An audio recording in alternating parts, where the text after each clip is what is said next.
Good afternoon, ladies and gentlemen, puppies and kittens and everybody else. Welcome to this Friday afternoon Dave in the Shed update video. Something a little different this week. I keep saying that.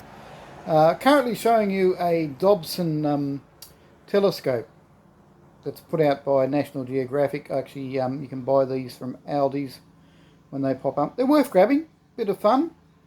I was posed the question the other day by somebody about how come I didn't have a camera mount for my telescope. Well, the answer is, well, I actually do, but they were thinking of like 35mm or digital camera mount, and this is actually part 2 of a story, and I was going to tell you part 1, but the extra display stuff that I needed to explain part 1 haven't arrived, so I'm showing you part 2 anyway, so this will be interesting. It will be an edited video. Anyway, this is the Dobson telescope. Great thing for viewing from the backyard, solar eclipses, moon and all that type of stuff. And the answer to the question is, why don't I actually have a camera mount for this? Well, I actually do. I do have a mount that allows you to put your mobile phone camera down the tube of the Dobson, but they're pretty useless. They're pretty useless. So, yeah, I'm going to tell you this story. Lovely day outside, so that's why I'm working outside, a lovely spring day. So I thought about, well, how would you go about if I wanted to actually mount a camera on my Dobson? And I came up with an idea.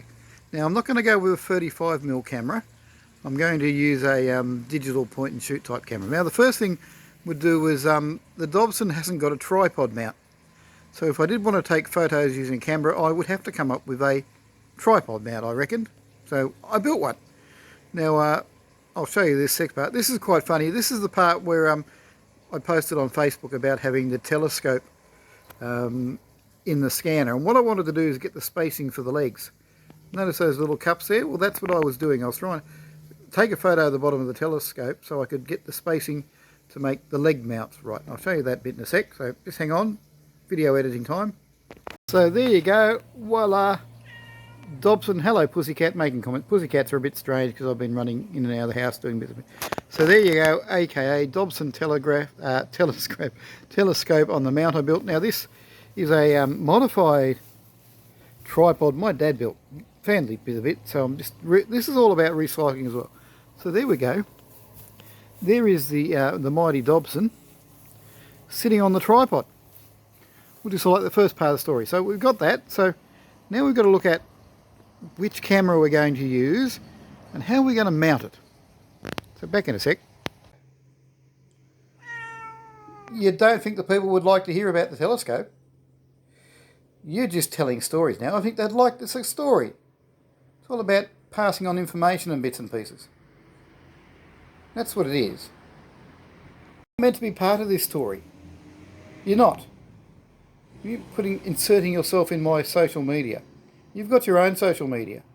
Go and do that stuff. Anyway, there is a camera mount. You can buy a camera mount that would put the Pentax K2 camera on the Dobson telescope, but they're worth more than what the telescope's worth. Plus, I told you there's another part coming, and I'll explain why I don't actually have a camera mount different. You'll have to wait for that. So this is what I've come up with. This is a Canon A1200 point and shoot camera.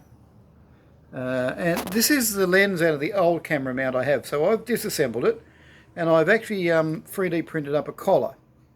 So this collar allows me to attach this focusing lens, hopefully, onto the front of the A2. The A200. I'll put it together, I'll show you what that looks like.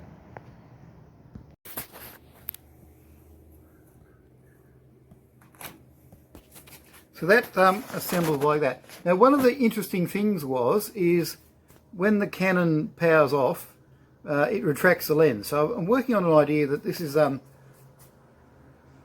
prototype. So I know all the spacer fittings. So I'm actually going to make a mount up that actually mounts permanently onto the telescope, to the the tripod mount at the back of the Canon. Anyway, that's where we're up with that. So that's 3D printed. That goes together like that, and I'll show you the next part. Just hang on, stay with me, stay with me. Coming, pussy, you going to come over and show the next bit, puss? Coming? So here we go with prototype 1 all mounted up. Now I can't actually really test it due to, well, it's daylight. These things don't work too well in the daylight. They are nighttime camera. So there you go. That's what I've been playing with, and hopefully we'll see how it goes. I will put some photos here of the screenshots of what the prototype 2 lens mount looks like, now that I've actually worked out all the spacings and this works, the couple works. Yeah, anyway, it is a bit of a rabbit-on story. I hope you understand what I'm trying to communicate. Once again, it's like with most things. If you have any questions, you're most welcome to like and subscribe, because a few bits are coming on. Now, once again, there is a second part of this story, which I will tell you probably next week or the week after. The story that I wanted to tell you this week, but due to circumstances didn't work out. Some of those circumstances of Australia Post. That's a funny story. Stay tuned to my social networks, got to tell you about that. Coming soon. Going to do a bit of work on the ute. Could be a crane, well, should be a crane appearing on the back of the ute. Part of that program, I am then going to rebuild the crane in the shed. If you haven't met that Jeffro, it's actually called Jeffro, but anyway. Other project is, because the weather's been great, a lot of gardening stuff been going on. Just go for a quick walk up the back. This will just not think. The greenhouse is gone. A lot of the old garden veggie beds are gone, so that's been taking up some time. I'll show you that too. If you look back at the old videos, you may have seen where the greenhouse was. The greenhouse is gone. A lot of bits and pieces. A lot of muck sitting on the ground, but there is a shredder on the back of the ute. I've got to go and grab it off. A big chipper mulcher that's going to mulch all this up. So that's, yeah. Anyway, I hope you enjoy your week. Next week, I don't know what we're doing, but it's Easter apparently next weekend, so there might be something interesting to talk about that. But till then, keep safe. Talk to you later. Bye for now from Dave in the shed and Ginger the cat. And let us know. Don't forget to like, subscribe, and if you've got any questions about what's going on in this video, let me know. We'll chat soon. Bye.